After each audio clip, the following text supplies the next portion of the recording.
Hi everybody, and welcome into another video for the ROE 35 Countywide Institute. And in this one, we're going to go over some Google updates.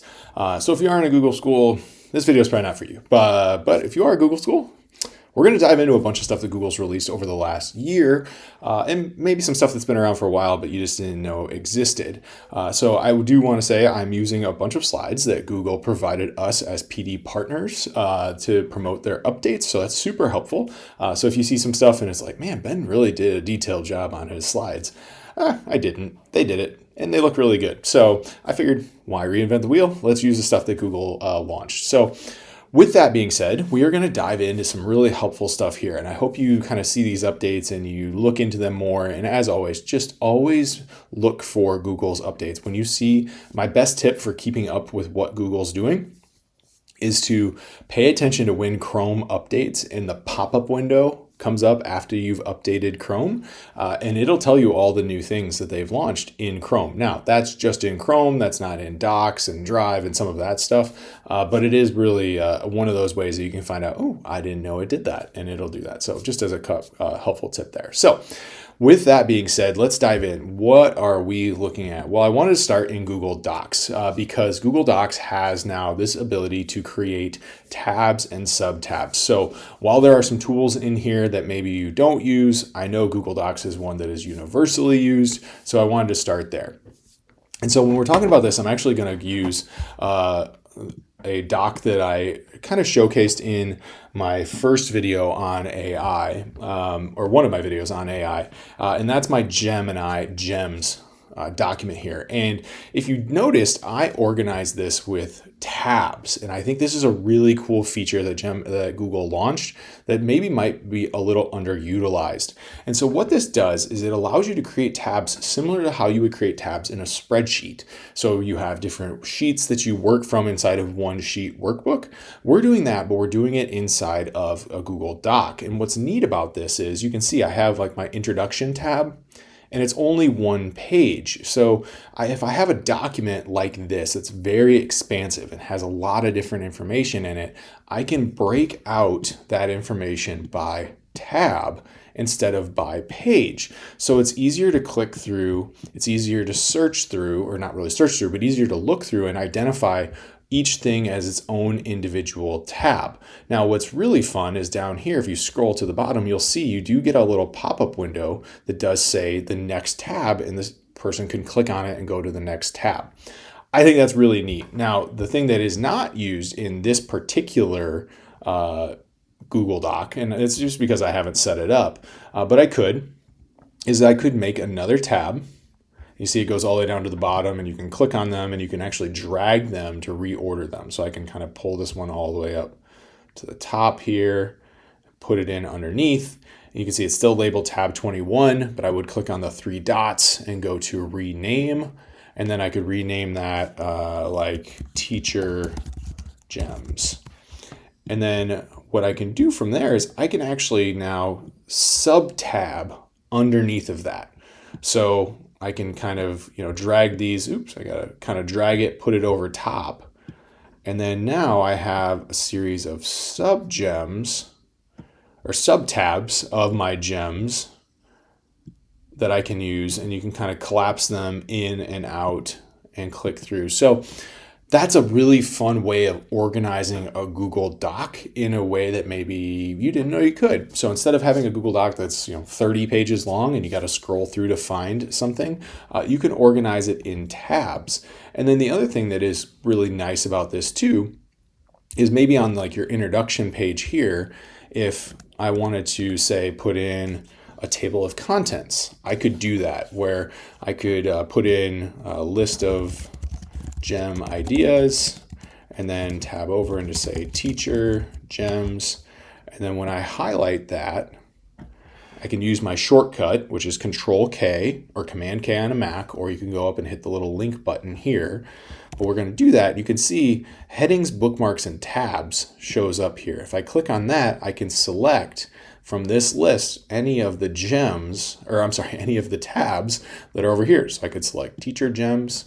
And then now whoever clicks on this can click on that and go right directly to that particular tab. So they're really cool. Like, it's a really neat way. And it honestly took me a little bit to figure out, like, this is a good way to organize things like agendas or unit lesson plans. I could say, or unit content for my students, like building out one Google Doc and then putting it into different tabs to organize different content to send to my kids could be really, really helpful. So document tabs are really neat. And I think something that is one thing that it gets overlooked as a feature. Now, you might have noticed, or maybe you didn't, if you click on the three dots, you get next to the tab name, you get a whole bunch of different options here, including like the show outline option, but you can also rename them or just choose an emoji, which is always fun. So we can look for maybe a gem here. And then now you add that emoji to the tab. So just kind of, spices it up a little bit to keep it fun and interactive and engaging there. So, just a couple of things that I think are pretty neat, as far as tabs and gems goes. Now, this isn't on the slides, but just as something that an aside that I want to show in another update, you can also now add emoji reactions from your toolbar in your Google Doc. So, if you're giving feedback to a student, you can actually click on the emoji. It'll highlight just like it would a comment, and then you can, put in an emoji reaction off to the side. So just a quick way to give feedback or to agree with something, or if you don't like it, maybe put a certain emoji in there. But it is kind of cool. And if you don't want it to be there anymore, you can just click on it and it disappears. So the emoji reactions in the side panel are kind of a fun update as well that you can do. Other things in Google Docs, there's not a whole lot new to kind of that I would say is a super something we need to update in. You do have, I guess, templates that you can embed directly into your Google Doc. So you might see that when you open up a new blank page inside of Google Doc. You can see that there's a little templates icon there. You'll see I do have a thing right here that says generate tab and help me write. You might not have those. That's because I have Gemini Pro, the paid AI version. So some of those features, if you see something like my little pencil over here that's the help me write, you don't have access to that unless you have the Gemini Pro subscription. I did want to point out one thing with the Gemini Pro subscription though, that might be of note to people that are looking to do this. And I'm not advocating for every teacher to have Gemini Pro. I'm not sure it's worth that. But there is a feature in here that I think is really interesting that is a part of this. So it's something that I wanted to point out. It is a new update inside of Google Docs that uses AI. And that's going to be when we go up here and we insert now audio buttons. And this is really fascinating because if you have the Gemini Pro subscription, you can put in a listen to tab option. And when I do that, you can see this button comes up. And what happens is if I click this, it's going to read the page to me. And it's not going to be a really bulky audio voice. Like it's going to be one that actually sounds like a human. And you can see down here, it's going to pop up. I can hit play. I can change the playback speed. And it's going to read the page to me, which is pretty cool. So, something that I think is an interesting kind of update, but that again is only with the paid Gemini subscription plan. But it's something that could be helpful for, and I'm muted, so we're going to allow sound. There we go. I wondered why it wasn't playing. But that is something that you might want to take into account if you have the paid AI version, or maybe just an administrator has it. It does work, I believe, when you send it off to somebody else, which is pretty cool. So so that's a couple of new updates inside of Google Docs that you can experiment with. So that's all. We're going to now move into another new tool, and that's going to be Google Vids. So Google Vids is Google's new video editing and creation tool, and I tell you what, it's awesome and something that I think more teachers need to know exists. I am a big proponent of bringing video into the classroom and bringing the video creation process into the classroom. And previously, it's been very difficult for teachers to do that on Chromebooks. And so what's really neat and powerful is that we get Google Vids now that's going to be able to do that for us. And it's free and it's a part of the regular Google Education package. And so it's really, really cool. So I wanted to show you guys this. I think it's really important that we understand, where does this live? How does it work? How is it available to us? And what does it look like? Well, it looks like a video editing tool. And so actually the first video I recorded with the AI as a creative partner, I actually recorded that all using Google Vids. Now, that was my first time really diving into it and using it. And I say I'm pretty impressed, but also I see it's a little limited in it. Like, you can only record up to 10 minutes before it loses its editing prowess and says you need to you reduce the size or the scope of it in order to edit it. So keep that in mind. You're only able to really have the editing tools for around 10 minutes as of right now. So that was a bit limiting to my first video. I had to make 4 different videos and then merge them all together in a different tool, which is fine because I think for most student work, we're not going to ask our kids to make anything really longer than 10 minutes anyway. So what does it look like? Well, one of the things that's neat is it does exist directly inside of your Google Drive. So if you go to New, you're going to see Google Vids as an option now, and it works just like you would create a Google Doc. So you create it, you share it, and then immediately you get this pop-up. Now, this does look a little different for me because I do have the Gemini Pro version, so I get some AI features in it. Like, I get AI avatars that actually read a script. It's a little creepy, but kind of cool at the same time. I get Google Veo, which actually generates AI video. Again, just showing you that this is a possible thing that you get. Now, what do you get for your free version? Well, what you get is, if I go into my vids here, this is what you'll see. So you can see it's just a little less, but you can convert your Google Slides presentation into a video, which is cool because it takes every slide and creates a different slide on the timeline that you could record your voice over top of. This is going to be my new go-to way to teach teachers how to use a screencast on their Chromebooks. I think this is really awesome because you can make a screencast and a screen recording and edit it and send it out to your students really quickly and easily. There's also a bunch of different templates in here that you can bring in. You can connect it to your Google Drive and bring in videos or photos that you've already made and bring those in. Or you can record yourself, like I just said. But if you want, you can just make a blank video. And then what you see is, this looks very similar to like a Google Drawings interface, where you have like a few options up at the top. But then you also have the ability to bring in different things with inserting.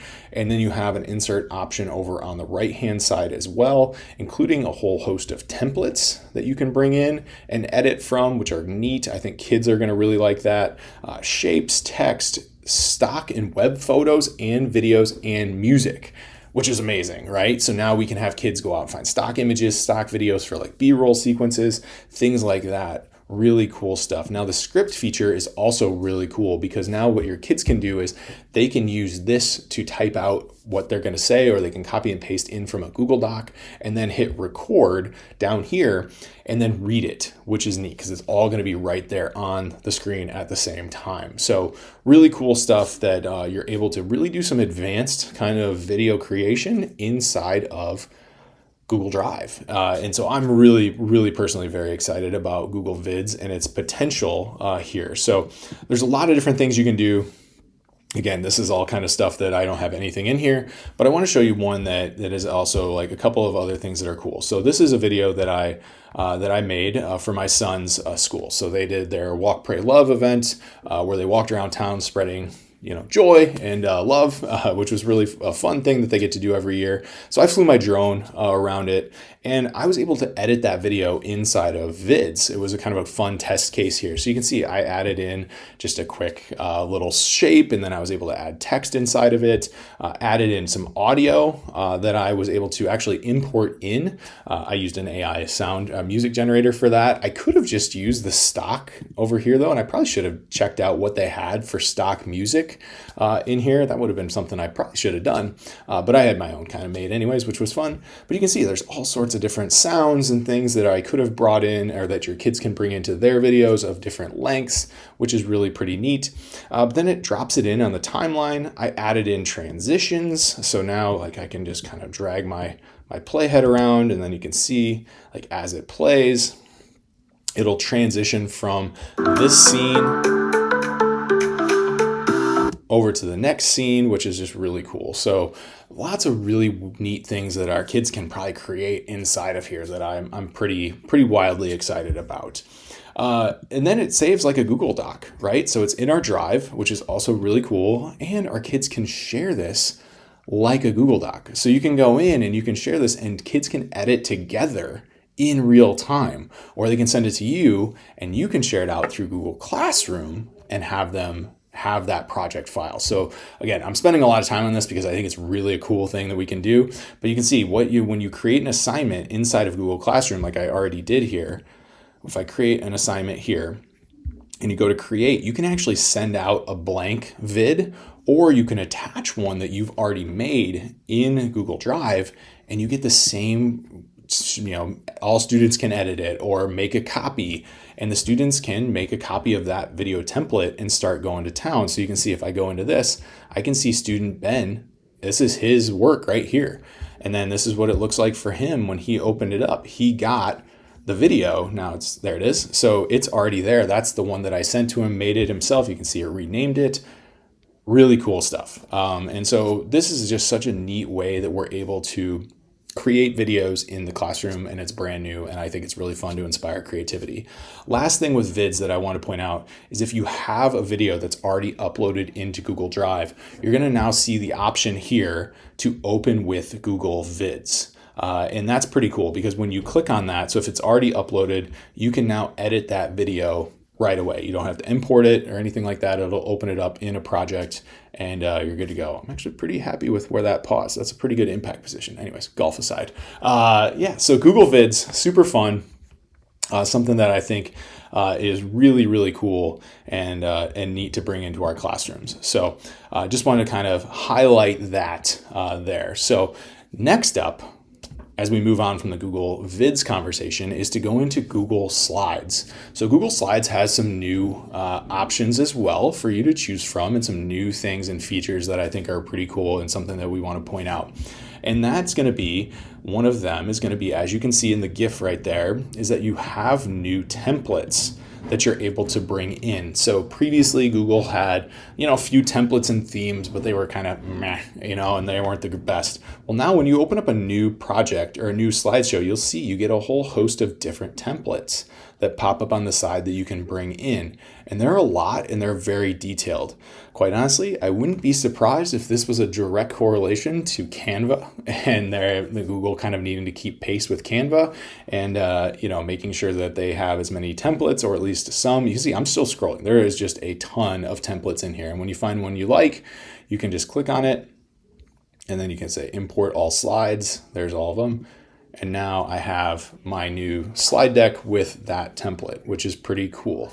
So lots of different ideas here as far as bringing in some new templates. And then when you're done, you can hit close on that. Some of the new features inside of Slides. If you haven't noticed, there's a new toolbar that floats over on the right-hand side over here. And this is something that I always like to point out to people, saying like, this exists and this is really helpful. And when you're looking at this, you can find the templates again. So if you wanted to change your template, you could do that. Or we're going to bring in now, all of a sudden we've changed our template over, which is super helpful. Actually, we just added to it. Never mind. We didn't bring it over in template. We just added more slides to it. So that's something to know. But then the other things on this side, you do have these things that are called building blocks. So similar to a Google Doc that has building blocks and has had building blocks for quite some time, you have now Slides building blocks. And these are really helpful things. Like you have agenda slides that you can bring in, or building blocks. Like they don't even have to be a slide. Like I can now drop that directly into my slide, which is super cool. Then you also have things like lists, key statistics, quotas, headlines, all sorts of really fun and interesting ways that we can bring in these elements directly into our slideshow. And they're all creatively designed by Google for us. And I think that's huge, as far as like spicing up our presentations and leveraging that. So, and then the last couple over here, you also have a whole new way of importing new stock images and GIFs into your Google slideshow. So similar to what we showed in Google Vids with the videos and the music and the images, that's now also available inside of Google Slides. And you find it by clicking on this little menu bar over here. And now we get new stock images. So you don't have to send your kids out to a Google image search if you don't want to. A bunch of different GIFs that they can bring in, which is always, kids love that. Teachers do too. Stickers, and then this is a different way that you have a Google image search as well. So while you can still go up to the insert image and find these things up here, it is nice that they kind of live over here in this toolbar as well. And I think that's a really important kind of designation to show that that's over there and super fun. And then the last thing is Drive and Photos. So this is a spot where you can go in and look for your Google Drive photos and bring them in on there. So like I can go in and find a picture from my Google Drive and drop it in, or you can go directly to your Google Photos and look for photos there as well. So that toolbar over there is brand new and something that I think is important for us to kind of detail and understand that it exists, and it is really fun for us to use. So those are kind of your updates with Google Slides. Up next, we are going to look at some more AI, because who can't get enough of that?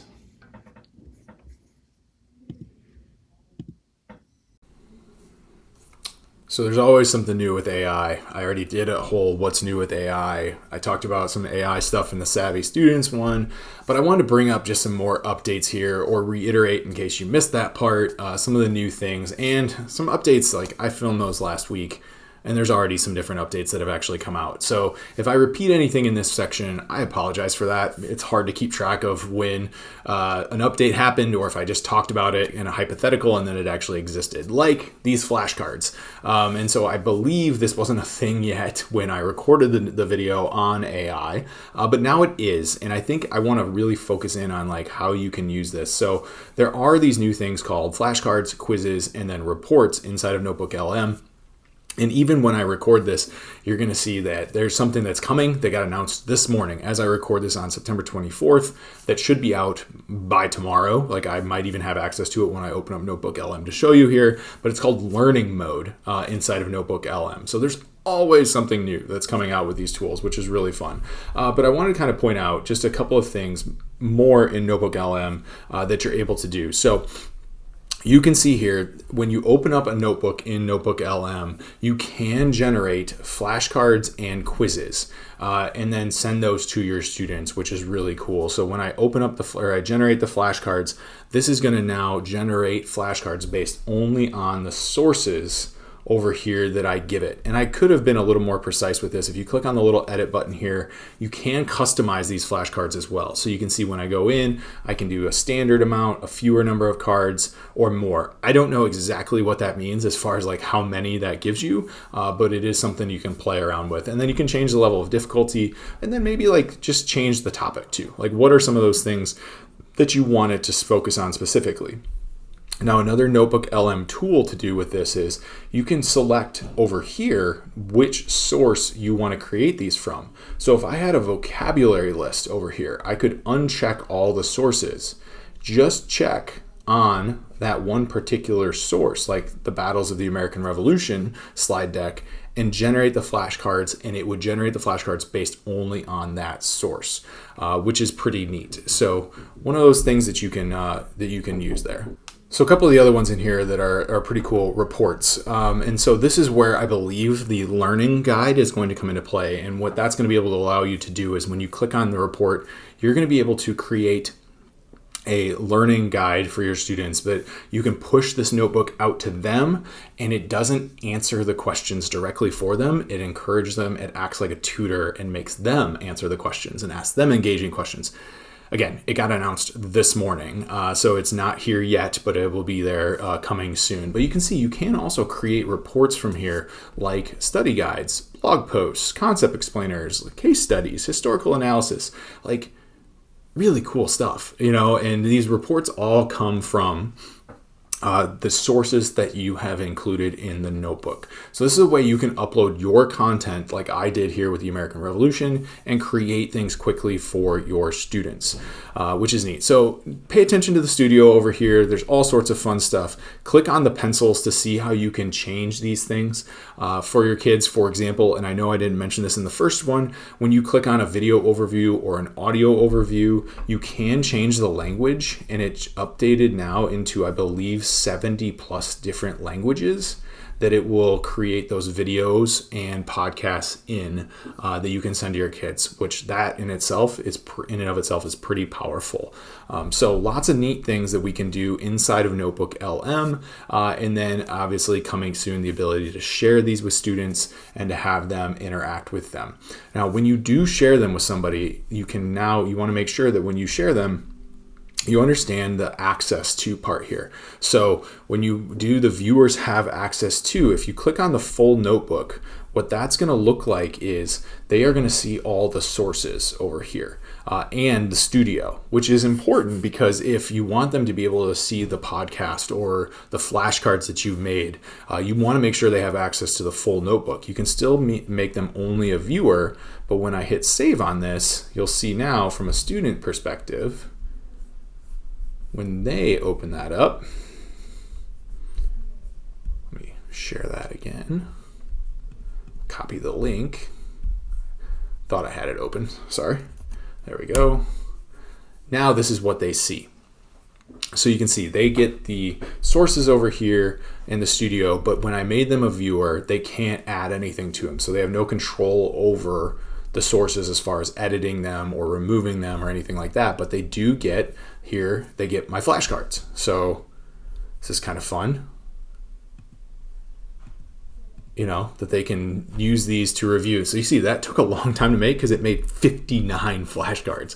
That's a lot. But it's really pretty neat. And I think this is something that I think teachers are going to see a lot of value in doing this. So really cool stuff. And also interesting, it's still like generating over here, but when the student got it, they were able to see it. So that could be just a matter of something there. But so that's some of the updates here in Notebook LM that I think are really cool to be able to show. I did want to also, one last thing in Notebook LM, you can go to this website. So I've got it linked in the presentation, but if you are an OpenStax user, and so if you use OpenStax for any of these titles here, so biology, psychology, chemistry, business, or principles of management, they actually have notebooks that are already integrated with those OpenStax books.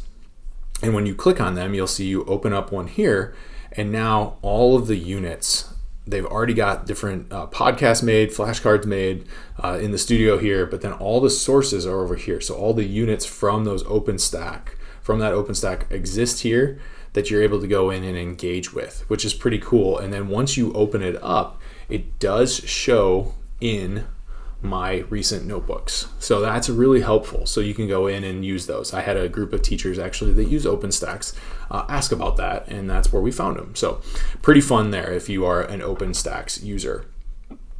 All right, so that's our Notebook LM kind of conversation there. It is really fascinating, these new updates that they've done. So that's our Notebook LM. Now, the next one, so I'm going to dive into GEMS again because I think it's important that we understand some interesting things that we can do with Google GEMS inside of Gemini. And so what I mean by that is I kind of shared this before, but there's just one in particular, or a couple of default ones that I want to go through. So I talked about how you can make them yourself in there, but I didn't really highlight a bunch of the ones that are pre-made. And so when you do that, when you pre-make one, I'm actually going to just go back into Gemini so you can see it from the start here. You're going to go up to the Explore GEMS in the top left-hand corner of your screen. Click on that. And then you'll see these ones that are here at the top that are pre-made by Google. And you might want to click on the Show More option because you do get, at the moment, 11 different pre-made gems. And I've had some really insightful people that say they really like the productivity planner because it's connected to all your Google Workspace. So you can actually go in and ask it, what should I do today? And it looks at your calendar, what you've been working on in Drive, your Gmail. It kind of gives you a list of tasks that you can create throughout the day, which could be terrifying or really helpful all at the same time, which is neat, right? And then lots of different ideas here. Writing editor, that's a cool one. Learning coach, this is interesting because then it's going to allow you to help kind of interact and engage with things. And then a brainstormer too. I like this one, kind of just asks you for ideas as you're kind of using it. The one, though, that I wanted to make sure we took some time to look at and to showcase is the Storybook gem. And so what the Storybook gem does is this gem creates literal story books, which I think are just the neatest kind of thing that you can do with a gem. I mean, gems are powerful and they do a lot of cool stuff. When on the neat meter, we're at really, really neat with these. And so these are something that when I've showed these to teachers, the first thing that comes to mind is we can make social stories for our kids. And I think that's a really cool use. And so what this looks like is you type in a prompt. So you give it a bit of information on what you want to write the story about. And so I did this with a group of special education teachers just last week live at a conference. And I asked for like, what's a social story that you need coming up like soon? And one of the teachers said, we have a preschooler that has sensory issues and we are having a fire drill this week, and we would like a social story to help prepare that child for the fire drill and what's coming. And I was like, this is a perfect use case example. So I actually made one with my son. So my son is a preschooler. There he is. He's super cute, I think. Mullet is out of control. But I took his picture and I uploaded it because that's one of the things you can do. And then the prompt over here is create a story that helps a preschool student named Brady understand what a fire drill is for and what to expect when it happens. The fire department will be there and the student struggles with sensory. And I could have put like sensory issues or whatever. I just kind of cut it short because I was in the middle of writing something in a session, right? And so what's neat is over here then, what it does is it creates the storybook and it created Brady's Super Safe Practice Day. And then this is now the book. And so as you look at this, it created a whole story about Brady. You can see it's even in like his orange shirt. He's got a look, not quite as good of a mullet, but it's neat. And it talks about how like he, doesn't like, but some things like very loud noises, felt like a big fuzzy bumblebee buzzing inside of his ears. And then his teacher, Miss Anya, and you could change the teacher's name here. You could say like now Mrs. Smith or Mr. Songroth or whoever. You could put their teacher name in and then it would be their actual teacher. Maybe if you described what their teacher looked like too, that could help because then maybe it would actually look like their teacher too. So you can see it talks about handing him over the headphones. If you have some other accommodation that you would use for that student, you could put in that accommodation in the story and have that actually come to life in the book. Which is really neat because now we've got it walking through the whole story here. There's the fire truck. There's him meeting the fireman. You can also, like the power of AI, his hair goes from there to a little longer, all in a matter of seconds, but that's the fun of AI. The drill is over, time to go inside. Back in the classroom, Brady slid his headphones off. So really neat things here. Now, the question I get from this is how do I export these out of Storybook and out of Gem? And it's a bit complex, but it is possible. And if you're on a Chromebook, it's actually a little easier because on a Chromebook, I'm on my Mac, but on a Chromebook, this button up here, if you hit print, it'll pop up and it's going to process the story. And the option that actually comes up right away is going to be save to Google Drive. It's going to create a pop-up window. Now, you might have to, this is a big key element here, you might have to allow pop-ups. If this doesn't come up, you're going to see in your Omnibox a little X or a little block arrow because it's going to block pop-ups. You have to click on that and say allow pop-ups for this website. Or over here in your slider, you might have to also click up here and slide on pop-ups and redirects and hit that to turn it on, because if it's not on, you're not going to get this window that pops up. When that pops up, you can change your destination up here to save to Google Drive on a Chromebook. On a PC or a Mac, you might have to hit save as PDF, and then that will then allow you to download the story as a PDF, which is neat. So I can take this, save it as a PDF. You're going to see it's going to load up. I could print this out if I needed to and hit save. So that will now download. So I can say Brady's Super Safe Day. And that'll go to my downloads folder. And now I have that file downloaded, which is cool. So that's neat. I'm going to show you what you can do with that in a little bit. But one last thing that you can do here is you can also listen to the book. And so what this does, when you click on this, it has an AI reader read the story to the child. Now, there's no way to send it yet virtually, like, or digitally to somebody through Google Gemini. Like, if you click on here and you'll see it'll say, it just kind of gives you the options for listening to it. There's no like share button yet outside of the download from the print icon. However, I have a quick hack for that. So if this interests you and you want to go, keep watching, because I think it's really neat. And we're going to use a different tool now. We're going to use Book Creator. So you've heard me undoubtedly talk about Book Creator in the past. If you've been to any of my sessions on creativity, it's one of my favorite tools. And so when we go to Book Creator and we log in, we can create new books. And what's neat about this is down here, when we're in my Book Creator tool, I can go down to the bottom here and I can click on this little book icon and say import PDF or EPUB. And this is where the fun begins, because now I can look for that book that I just downloaded, open it up, and in just a matter of a couple of seconds, it takes a little bit of time, maybe 30 seconds, that they're going to import all of those pages into Book Creator. And now this is how I can make a book to share out with maybe that student's mom and dad for them to read, at home, or even just share it to the student so the student can read it, where it's actually going to flip into different pages, which is pretty awesome. So when we're talking about these gems, I wanted to spend some time talking through the storybook gem in a little more detail. And this is also something that is cool maybe to get your kids interested in kind of making stories. I'll show you this example here. My son, who is 8, not Brady, but the older one, what he did was he actually got in and I started reading him some of the stories that I made about him. And he's like, I want to write those stories. So I turned him loose in my Google Gemini domain here to make these. And you can see all of these stories over here, or I would say like all but 2, he wrote with the help of Gemini. And it's neat because you can see an evolution from like the first couple that he wrote with his prompt, like make this kid a professional baseball player on the Cubs, beating every team and winning the World Series. His name is Ryder, and that's like Ryder actually writing that. And it's kind of fun, right? Like we see Ryder's grand slam, dreams here, which is cool.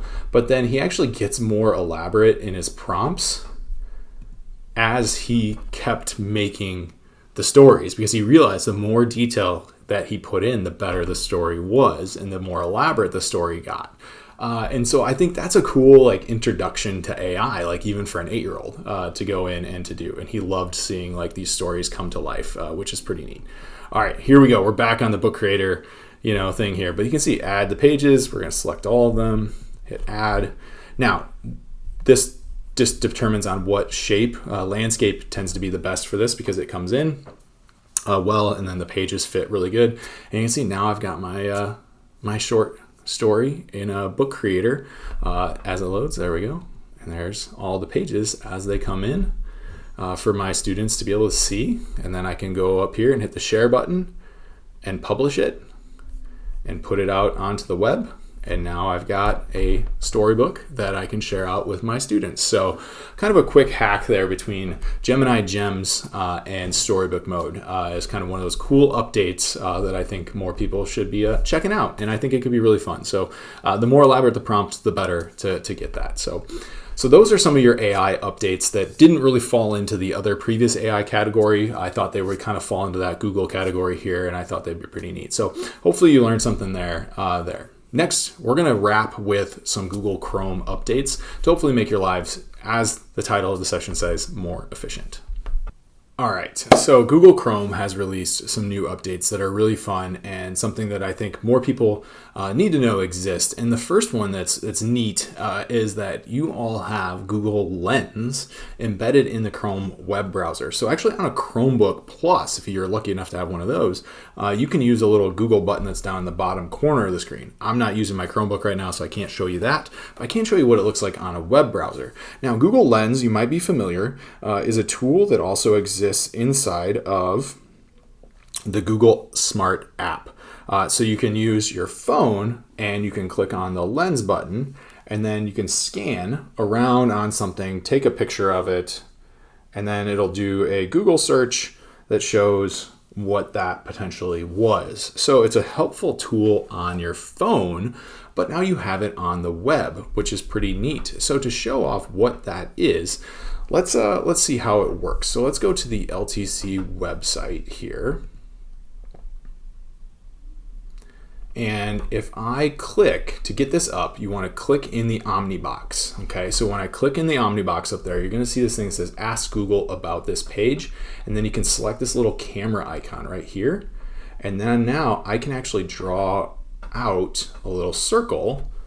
And then that's going to search over here what this is. So you can see the image shows the logo for the LTC, and then it gives us more information about the LTC, some quick links, also some visual matches here. So really a neat option here to be able to look up different items and services and things. Oh, whoa, who's that guy? Let's see. That's my podcast on 3D printing. So let's click on that.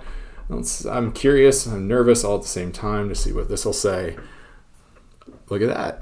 All right, so it found search results for people are limited. So that's not necessarily a bad thing. So that's okay because it did come up with one exact match here, but we're good. But you can see kind of fun stuff, right? That we can go in, we can actually search through different web pages with Google Lens. I don't want to encourage online shopping, but if you are on, say, like Facebook or Twitter or X, the Everything app, it's all happening on X, or Instagram, and you're looking through on your computer, you can actually use this lens. If you see somebody is like, ooh, I like that, polo or that dress or whatever, you can click on that and draw a circle around it, and then it'll give you options to maybe go and purchase that thing. So, but it's also really helpful if you don't know what something is, you can search for it and find it. So maybe you're on a website and you're like, I don't know. Well, let's look at like our corporate pricing here. I don't know what tech is. You can draw a circle around it, and then it will look up for that thing. So really neat. I think that's something that is really cool. Oh, also, you see this? Translate. Ooh, that's interesting. Let's try that. So let's go down here, and we're actually just going to draw a circle. We're learning together here. I didn't know it did this till right now. And let's click translate on it. English to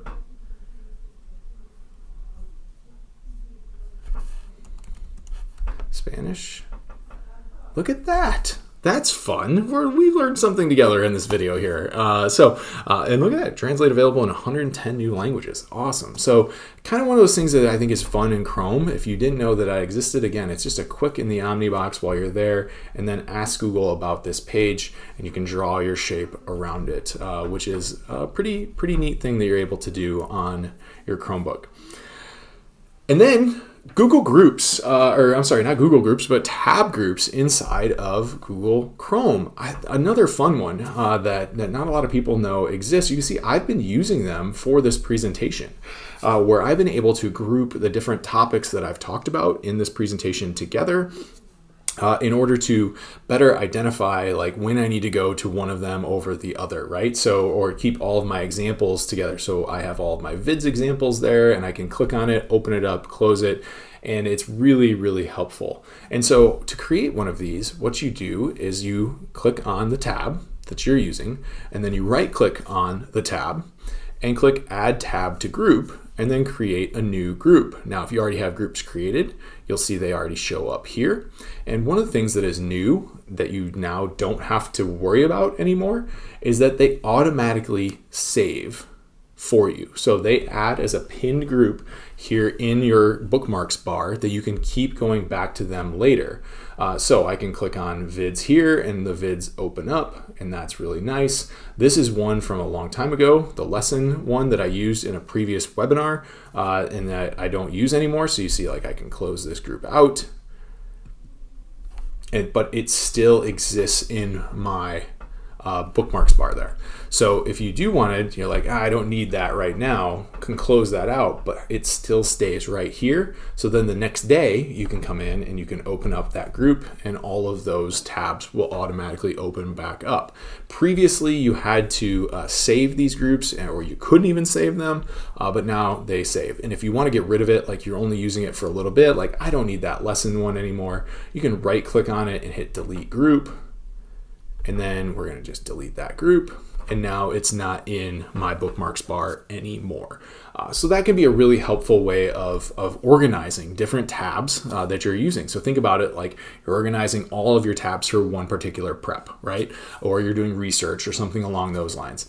Really, really cool to be able to do. And if you unpin it from your bar, we get unpin from bookmarks bar, it doesn't mean that it's gone unless you deleted it. You can find that under this little square here where you see I unpinned the docs, and I even closed it out up here. We're going to close that group out, but that docs one should still be here that I can click on and get to. So if you don't want it to take up all this space on your bookmarks bar, you can right click on it and unpin, but it'll still be there for you to identify with that little icon right there with the 4 squares on it. So this is something I think is really, really cool in a neat way that you can kind of organize your entire Google Chrome existence in.